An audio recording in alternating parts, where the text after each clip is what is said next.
ಇವತ್ತು ರಾಜ್ಯದಲ್ಲಿ ಎಂತ ಪರಿಸ್ಥಿತಿ ನಿರ್ಮಾಣ ಮಾಡಕ್ ಹೊರಟಿದ್ದಾರೆ ಕಾಂಗ್ರೆಸ್ ಸರ್ಕಾರ. ಹಿಂದೂಗಳಿಗೆ ಅಪಮಾನ ಮಾಡುವಂಥದ್ದು, ಅಕ್ರಮ ವಲಸಿಗರಿಗೆ ಜೆಂಡಾ ಊರುವಂತ ವ್ಯವಸ್ಥೆ ಮಾಡುವಂಥದ್ದು, ಮಾತೆತ್ತಿದ್ರು ಬಾಬಾ ಸಾಹೇಬ್ ಅಂಬೇಡ್ಕರ್ ಹೆಸರನ್ನ ಹೇಳ್ತಾರೆ ಸಿದ್ದರಾಮಯ್ಯ, ಡಿ.ಕೆ. ಶಿವಕುಮಾರ್ ಅವರು. ಬಾಬಾ ಸಾಹೇಬ್ ಅಂಬೇಡ್ಕರ್ ಅವರ ಹೆಸರಿಲ್ಲದೆ ದಿನನೇ ಕಳೆಯೋದಿಲ್ಲ ಅವರು.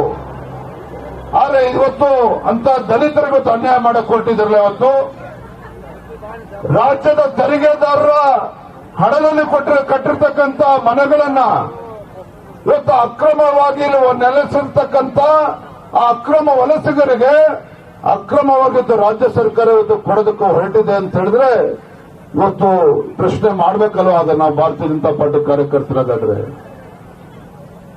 ರಾಜ್ಯದ ಜನ ಕೇಳ್ತಾ ಇದ್ದಾರೆ, ಈ ರಾಜ್ಯದ ಮುಖ್ಯಮಂತ್ರಿಗಳು ಸಿದ್ದರಾಮಯ್ಯನವರು ಅಥವಾ ಈ ರಾಜ್ಯದ ಮುಖ್ಯಮಂತ್ರಿಗಳು ಕೆ.ಸಿ. ವೇಣುಗೋಪಾಲ್ ಅವರು ಅಂತೇಳಿ ಇವತ್ತು ಜನ ಪ್ರಶ್ನೆ ಮಾಡ್ತಾ ಇದ್ದಾರೆ. ಅದ್ಯಾಕೆ ಸಿದ್ದರಾಮಯ್ಯನವ್ರಿಗೆ ಅಷ್ಟು ಭಯನೋ ಗೊತ್ತಿಲ್ಲ.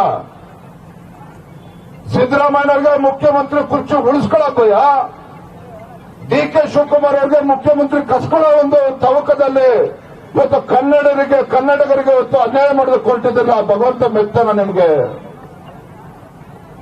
ಹಾಗಾಗಿ ಬಂಧುಗಳೇ, ಇವತ್ತು ಏನು ಇಲ್ಲಿ ಪ್ರತಿಭಟನೆ ಪ್ರಾರಂಭ ಆಗಿದೆ, ಇಷ್ಟಕ್ಕೆ ಸೀಮಿತ ಆಗೋದಿಲ್ಲ. ರಾಜ್ಯದಲ್ಲಿ ಇವತ್ತು ಬೇರೆ ಬೇರೆ ವಿಧಾನಸಭಾ ಕ್ಷೇತ್ರದಲ್ಲೂ ಸಹ ಈ ರೀತಿ ಅಕ್ರಮ ವಲಸಿಗರಿಗೆ ಇವತ್ತು ಮನೆಗಳನ್ನ ಕೊಡ್ತಕ್ಕಂಥದ್ದು, ನಿವೇಶನ ಕೊಡುವಂತ ದುಸ್ಸಾಹಸಕತೆಯನ್ನು ಕಾಂಗ್ರೆಸ್ ಸರ್ಕಾರ, ಸಿದ್ದರಾಮಯ್ಯ ಸರ್ಕಾರ ಕೈ ಹಾಕಿದೆ. ಭಾರತೀಯ ಜನತಾ ಪಾರ್ಟಿ ಯಾವುದೇ ಕಾರಣಕ್ಕೂ ಇದಕ್ಕೆ ಅವಕಾಶನ ನೀಡುವುದಿಲ್ಲ ಅನ್ನೋ ಮಾತನ್ನ ಈ ಸಂದರ್ಭದಲ್ಲಿ ಹೇಳ್ತಾ ತುಂಬಾ ಸಂತೋಷ ಆಗಿದೆ. ಇವತ್ತು ನೀವು ಗಟ್ಟಿಯಾಗಿ ಈ ಕ್ಷೇತ್ರದಲ್ಲಿ ಇವತ್ತು ಯಲಹಂಕ ವಿಶ್ವನಾಥ್ ಅವರು ಕೂಡ ಅಕ್ರಮ ವಲಸಿಗರ ಬಗ್ಗೆ ಧ್ವನಿಯನ್ನ ಎತ್ತಿ, ಅಶೋಕ್ ಅವರು ಕೂಡ ಇಲ್ಲಿ ಬಂದು, ಅಶ್ವತ್ಥಾಣ ಎಲ್ಲರೂ ಕೂಡ ಇಲ್ಲಿ ಬಂದು ಧ್ವನಿ ಎತ್ತಂದ ಸಂದರ್ಭದಲ್ಲಿ ನಾನು ನಮ್ಮ ಬ್ಯಾಟರಾಯನಪುರ ಕ್ಷೇತ್ರದ ಎಲ್ಲ ಕಾರ್ಯಕರ್ತರಿಗೆ, ತಾಯಂದ್ರಿಗೆ ಅಭಿನಂದನೆ ಸಲ್ಲಿಸ್ತೇನೆ. ನಿಮ್ಮ ಹೋರಾಟ ಯಾವುದೇ ಕಾರಣಕ್ಕೂ ವ್ಯರ್ಥ ಆಗಲ್ಲ. ನಮ್ಮ ಹೋರಾಟಕ್ಕೆ ಜಯ ಸಿಕ್ಕೇ ಸಿಗ್ತದೆ. ಅಲ್ಲಿಯವರು ಕೂಡ ನಾವು ಹೋರಾಟನ ಮುಂದುವರಿಸೋಣ ಅಂತ ಹೇಳ್ತಾ